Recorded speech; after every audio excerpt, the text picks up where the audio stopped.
What is going on, everybody? This is Michael Sikand, and you're listening to Our Future Podcast. I'm joined by my co-founder and co-host, Simran Sandhu, and today we're talking about a 25-year-old who plans to be the next Michael Bloomberg with a $7 million raise for his new fintech company, Rogo, as well as two co-founders at the ages of 27 and 28 who are building a B2B payments platform that is bringing the buy now, pay later mechanic to the business-to-business landscape. So I'm pumped to get in this with you. I want to remind you all why you're listening to this episode today.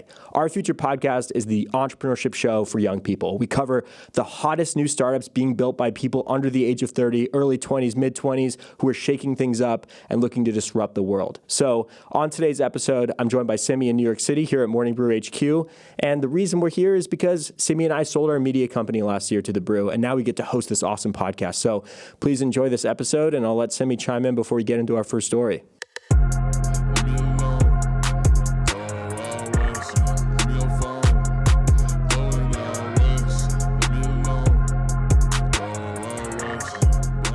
Hey, I think that was a great intro. I don't know if there's much to say. I don't know. It feels like being in person really brings out the, radio guy in you. You know what I mean? Yeah, it brings out the energy. I feel it. Yeah. Let's get it going then. First startup today we got is Slope. Funding, $187 million. Now, a little bit confusing. I think $125 million of that is in debt, about $60 million in VC equity funding. And it's backed by an insane roster of people. So we have Sam Altman, Y Combinator, Union Square Ventures, Tiger Global, as well as a number of corporate venture capital arms like DoorDash, Dropbox, Plaid, Unity, Opendoor, and Rappi. I mean, I can't even list all the investors here. They're so impressive.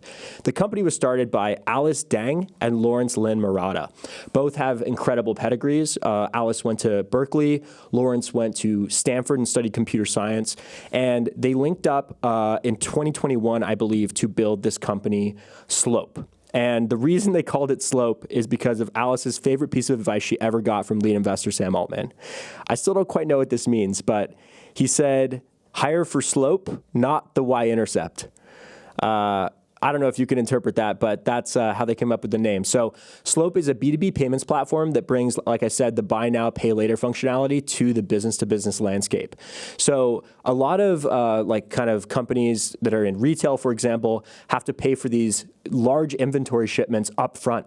And that can be extremely damaging for a business that's operating with thin margins and kind of in and out cash flow. So it's a $125 trillion market, this B2B payments landscape, and $119 trillion of it is operating offline. So people are kind of doing, these bespoke contracts, not through a centralized platform. And so that's where the opportunity lies in this business. Now, what's cool about it is like one of the things you mentioned, which is the flexible payment terms, but really it's a full suite all-in-one solution. We talk about it a lot, but I think that's really what is required to win nowadays. So yeah, alongside just the flexible payment terms, they also do, they automate your collections process. They will reconcile payments, which is also very, very important. And then another aspect of it is actually assessing the credit rating and the worthiness of the person that you're financing for, right? So this is the person who is seeking a loan or these flexible payment terms. They're able to evaluate that. And that's actually very, very helpful, right? Like you don't want to be offering, net 90 terms to somebody who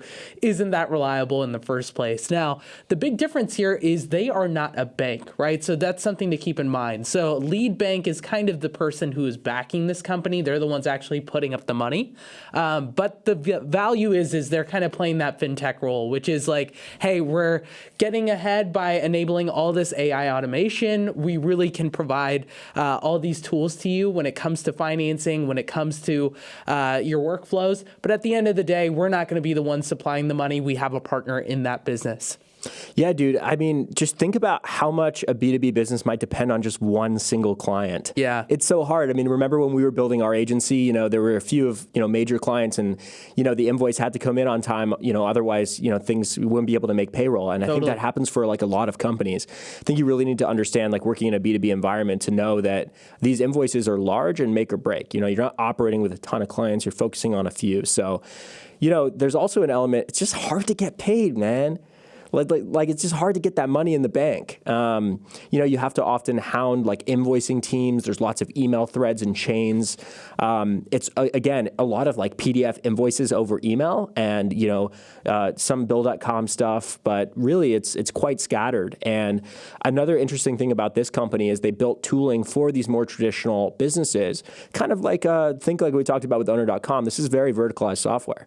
Yeah. So whether that was being able to pay by check or being able to send orders via fax machine were two things that they added on for these more traditional businesses. Well, I think it goes back to just how much of a nightmare it is for big businesses when it comes to their procurement teams. Like, it doesn't matter if it's a blue chip Fortune 500 company, like trying to get something done with them, whether it's a contract or trying to enable some payment process, it's a nightmare. Like, you have to use their portal. It's like really not a fun process. Yeah. And we've seen a little bit of that on the agency side. But like, think about just, you have people who are building this financing for specific industries, but what if it wasn't just curated to that, right? Like, it's like any business you want to go to where maybe you're spending tens of thousands, hundreds of thousands, maybe even millions of dollars. Yeah. And the solution is, you don't necessarily need a customized solution. You can use the same format that you're using. I think it brings a level of standardization to your process. And for someone who is maybe allocating my spend for this year and I'm trying to track it out, having like maybe 3 options that I can, always bet on, which is we're going to spend this much with this vendor across this year, and we know that we can get net 60 terms out of them. So that gives me a sense of release, right, as the customer to know, just as the customer for this vendor to know that I can essentially better plan out my finances for this year and where I need to budget my spend. Yeah. So tons of value for sure. I mean, it's really difficult, right? Because if you're doing like net 90, and then, you have to purchase inventory from a supplier, then go sell out to consumers. Totally. Just think about the sales cycle there. It's very difficult to recoup cash and stay cash rich in these retail businesses, right? So it's a challenging process. And I think what's interesting about what Alice said is she was quoted in this Forbes article by saying, these kind of big players who've dominated in the category, ERP companies, think SAP and Oracle. She said like a great validating moment for this business was that people are leaving their tech stacks with Oracle and SAP for Slope. And that was just like a huge validator for her, because if you're, the pain has to be real is what she said for you to leave, a company that entrenched and established. And, as we know, education costs in software are very high. Switching costs are very, a lot of friction there. So, if people are adopting this framework for payments, it's probably a big signal that they can take a big chunk of this category and build many, many features into it. Yeah, totally. And I think what's great is like the flexibility you have with the integrations as well, right? So I get a little bit of a Stripe-like feeling from this, right? Like the ability to embed it. It's fully integrated within your payment process, right, on your website. But you can choose. You can do no code. You can do low code, an API integration, or like actually go all the way. And so this is really good for maybe a B2B business who, is on the fence, right? For them to change their entire financing process, or for them to change their entire payment process, that's a big initiative, right? And that comes with huge risk. So this is a great way for you to be able to kind of dip your toes in the water, right? Where it's, hey, let's just help you use offline payment links, right? That's the no code play,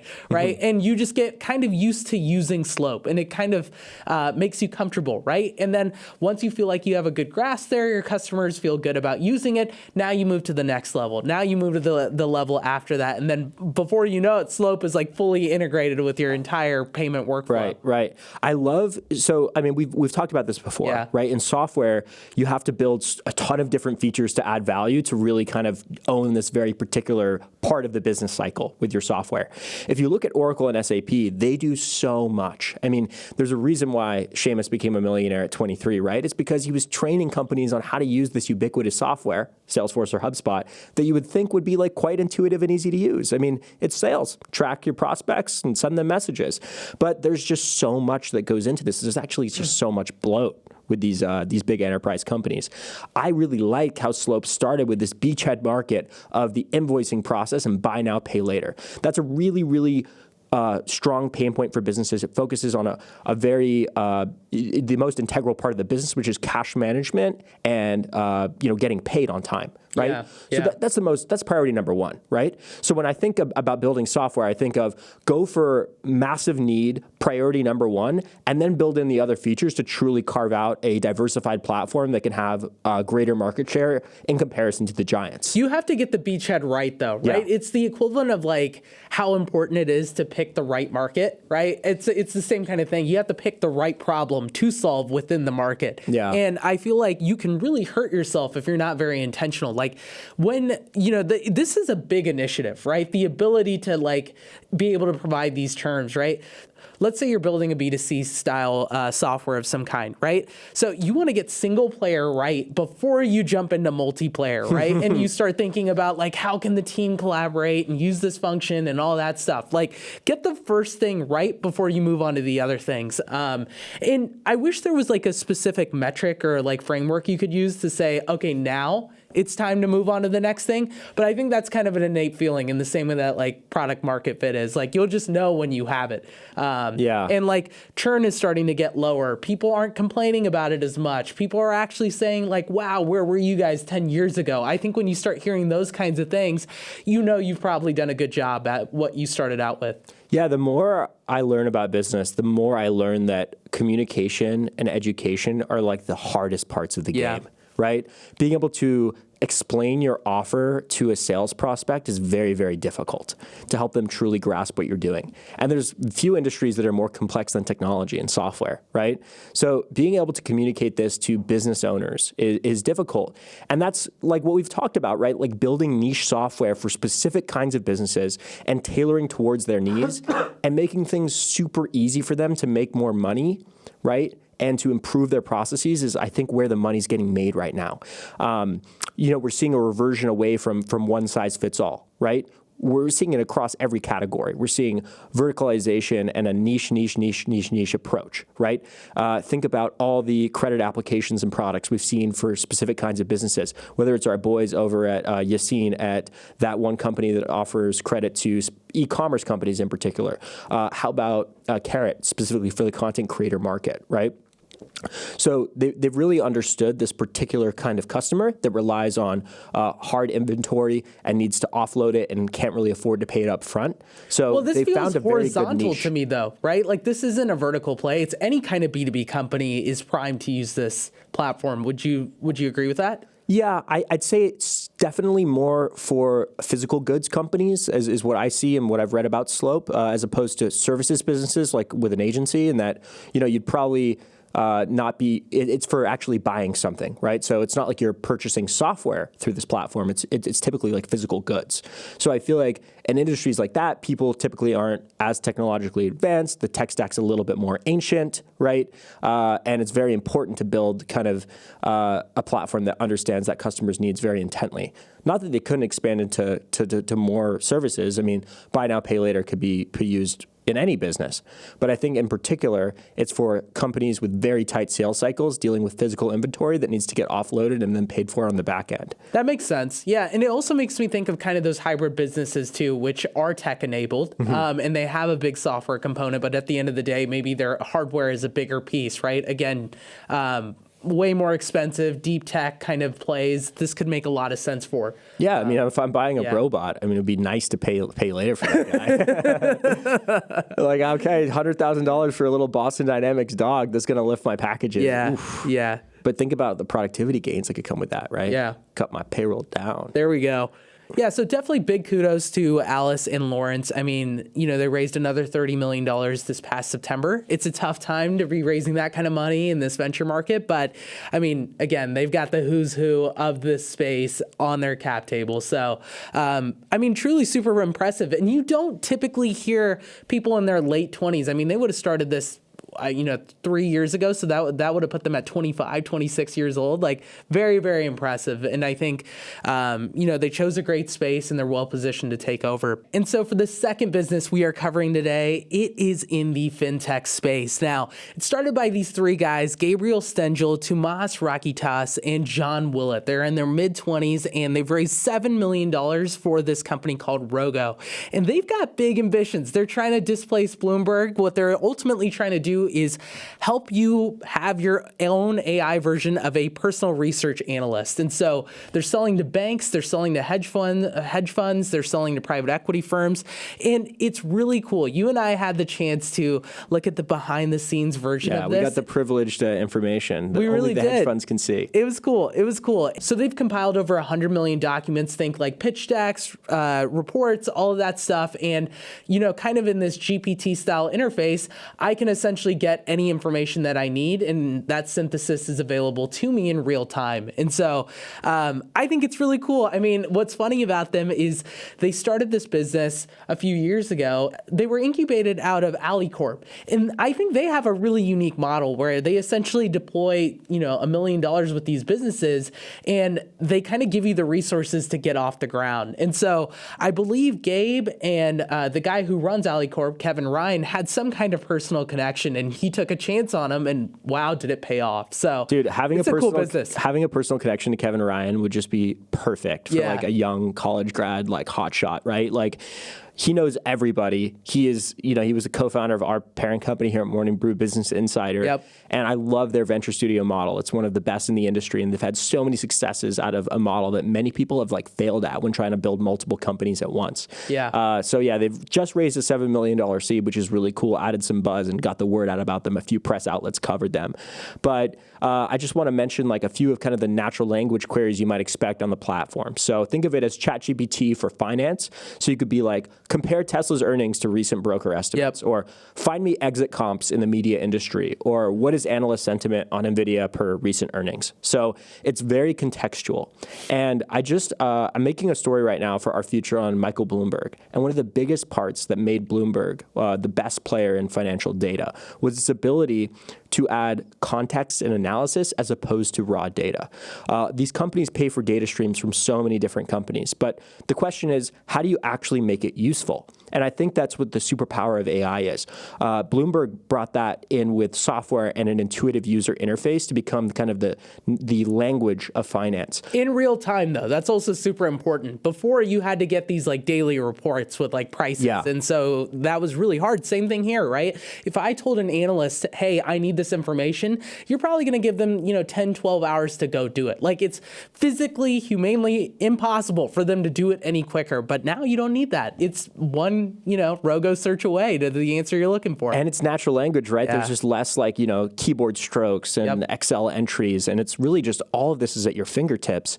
What's really cool about this company is it's a very B2B focused play, and that financial companies all have their own methodologies. They have their own proprietary data sets. They have their own histories of trading, right?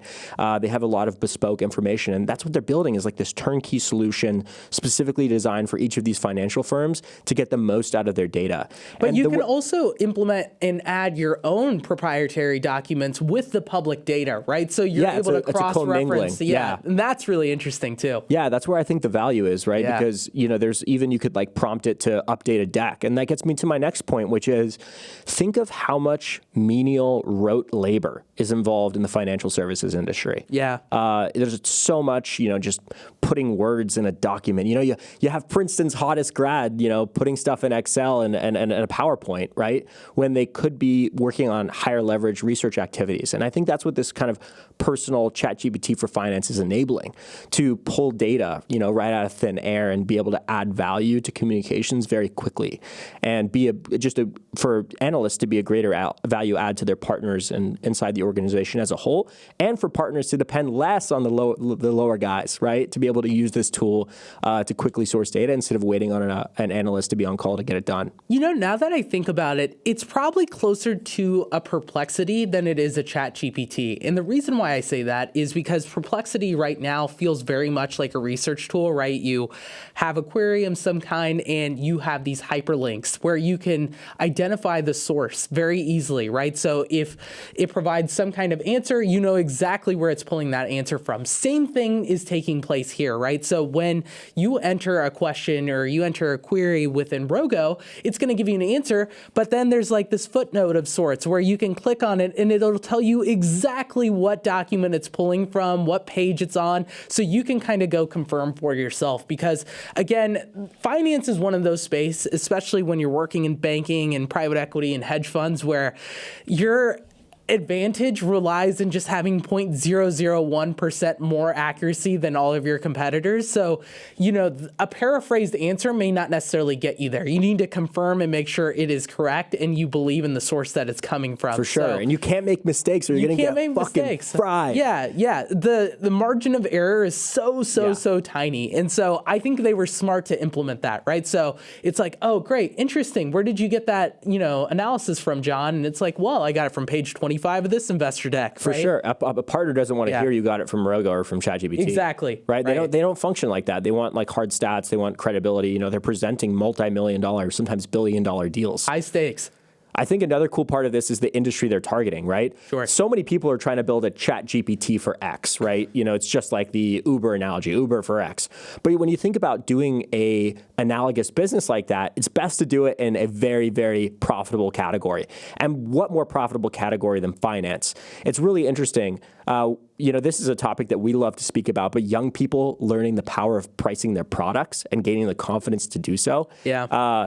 They didn't even know what to kind of price this at, but they're like, they were talking with someone and he's like, yeah, just add a few zeros to that, right? Yeah.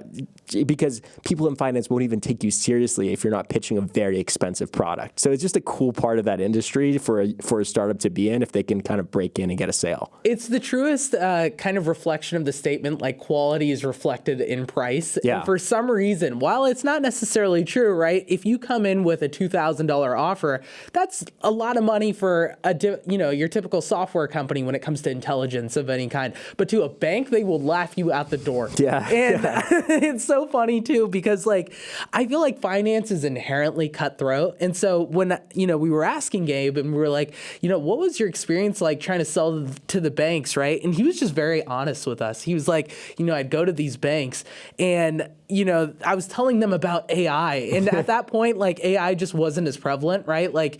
Sure, people knew of it, but they weren't thinking about how they could apply it and embed it in their workflows. And so they would laugh them out the door. They're like, get the hell out of here with this AI nonsense. And those same people came back to him and was like, hey guys, I know I laughed you guys out the door, but listen, we might be interested in your solution here. I changed my mind. Yeah, you did change your mind. Now, how many millions do I need to pay for your service? Yeah. You know what I mean? We kind of need an AI strategy. Yeah, and they just said they spitballed a number, and it was one of those things where you just keep going up and up and up until you hear no, and they're like, sounds about right. And I was like, what a great answer to hear when you just spitball a number, and on the other side, this very tenured banker who just is in charge of all the spend is like, yeah, I totally hear you. That makes a ton of sense. Yeah. It's very hard, I think, for young entrepreneurs to price their product, though. There's a lot of imposter syndrome that comes with building a product that's not fully ready, hasn't been in market yet. And there's a chicken and the egg problem, or I'm not sure that's the best way to describe it, but it's hard to sell someone something without experience in doing so. But then you also don't want to discount the work you're doing because it's taking away valuable resources from someone who might pay. So it's a tricky road, right? I think pricing is inherently tricky. Yeah. Yes, I agree. Though that said, the comps exist, right? You can see what Bloomberg is charging to get at least a rough idea on what ballpark you should be in, right? Yeah. Bloomberg is notorious for being super expensive. Yeah, Jamie Dimon's like, we got to cut this shit. And that's Jamie Dimon talking. Yeah, that is Jamie Dimon talking. Now, that said, I think what's really interesting here is maybe some of the analogies that we could draw to a CB Insights or a Tigis, right? So all of those platforms are also involved in kind of curating together these investor reports, scraping this data. Now, one thing that makes those platforms so interesting is that they have these proprietary interviews that they do with professionals or industry executives, right? So that's kind of their advantage on top of the public data scraping that they do. And so, I was really interested in that because I asked him, I was like, so are you just trying to replace Tigis and take this one step further. And he's like, well, that's just kind of hard to do. Because we don't have the data. We don't, well, they don't have the interviews, right? So that they don't have those coveted, like the interviews that they have with these people. And it just made me think, wow, like, you're telling me like an hour or 2 hour long. You're telling me meeting? everything is a content company? Yeah, no kidding. But isn't that crazy to you? Like, you're telling me the ability, like someone taking the time or having the access to go interview, like, I don't know, the CEO of Eli Lilly or whatever that looks like, and putting it into a report is worth like hundreds of thousands, if not millions of dollars. Like, that's crazy to me. I know. When we were interviewing those people, we should have been, creating a data set out of those conversations. It's still very, very doable. Maybe we just like it's all an access play at the end of the day. Dude, this seems like the highest leverage play in media, honestly, to get these interviews and then paywall them in some way. 100%. It's crazy. So maybe they'll go in that direction at some point too. Yes, but I think it brings up another point in that I think a challenge for Rogo is going to be relying specifically on lots of data streams that these companies are already paying for, integrating with them, and not having their own proprietary data. Well, that's what I'm saying. Maybe this will become their proprietary data. It's like right now they're using trusted reports and resources that everyone is accustomed to, but maybe they'll kind of start sprinkling in their own stuff. And it's like original data or reports curated by maybe boots on the ground that they have, right? Like, but that's hard to pull off and execute. Well, think about like Bloomberg. Because all of these data players are building an AI feature, right? Or they're building a ChatGPT interface for natural language. Sure. No, I hear you. I think, again, if we go back to Bloomberg, though, right, it is kind of that playbook as well. It's, yes, they were a software and a data provider, but they also had their own media company. And before you know it, the software provider is pulling from journalism that Bloomberg, the media company, is doing. So vertically integrated. I remember Bloomberg was like, every article I put out, it sold more terminals. If only every company could be a media company, bro. Own your distribution, kids. That's what we're telling you. Yeah, and if you want to build out some media, come to the boys, Mike and Simi. I think two other learnings that can be applied here, and this is more so from Bloomberg than I would say Rogo, but sell before the product is out. I think that's so important. We used to talk a lot about that, but you don't want to spend, a year, 2 years, whatever that looks like, developing out a product, and at the ass end of it, realize like there's no customers for this. And I think that's what Bloomberg did really, really well. He was out selling the terminal before that thing existed, and this was like back in the 80s, right? Yeah, what he would do is he would just like deliver coffee at age 40. Yeah. I think the thing about Bloomberg is he made 10 million, but he always had such a chip on his shoulder, and as a result of that, he never had this preppy, pretentious nature of a banker. Like, he was always willing to almost self-flagellate, right, to get deals. Yeah. And it's like he just kind of was able to put his ego to the side, even though he's done all this stuff and he built one of the best businesses in modern history. Yeah. He was always able to put his ego aside and get back to the sales tactics that work for people like you and I, which is very scrappy stuff. Well, I think people get this wrong, which is like when they think they're an owner or a CEO, they're just like sitting on their ivory tower shouting down commands from the bottom. But actually, as an owner, that it's the complete opposite. You got to be able to do the work that no one wants to do, right? Yeah. You also read Schwartzman's biography, right? Absolutely. And when they launched that firm, they put out the ad in the Wall Street Journal and nobody called. Yeah. Nobody called. And just because he was Mike Bloomberg and was a partner at Lehman Brothers, what does that mean? You're going to buy software from this guy? Like, there's just no translation. He wasn't at Lehman Brothers, I don't think. I think he was at Lehman, yeah. No, he wasn't at Bear Stearns. It was like one of the other no, they shut down. It wasn't Lehman or it wasn't Bear Stearns, but he was definitely at one of those legacy banks. Now, Salomon Brothers. Salomon Brothers, that's right. So definitely so funny that the learnings from 3-4 decades ago are still very relevant today. I think the other unique learning here is that, building out software now, I realize it's cheaper than it's ever been, but at the end of the day, don't be afraid to make it an agency that then develops into, a software business. Again, with Bloomberg, he was doing consulting. That was how he was getting money in the door. And then they funneled that money into the software in what is now the Bloomberg terminal. So, again, that said, they were doing consulting for big banks at the time. So these were like 6-figure contracts, the value in selling into finance. But definitely we see that so much, maybe even if it's on a smaller scale, but a tried and true model. Yeah, for sure. I mean, and I know we talk about like go into the most profitable industry, but oftentimes the most profitable industries have the longest sales cycles. So he was saying he talks to CTOs and CDOs and the chief information security officer and CISOs, like all this stuff. And it's hard to get these deals through with these massive players, especially with a software package of this size. Well, I think that pretty much wraps up another episode of Our Future podcast. A blast to do this in person, man. We don't get to do this enough. But if you like what you heard today, give us some feedback. And if you didn't like what you heard, also still give us some feedback and subscribe wherever you listen to this. And we will catch you again next week with another episode of Our Future podcast. Stay frosty. Stay frosty. Good doing business with you, bro. Yes, sir.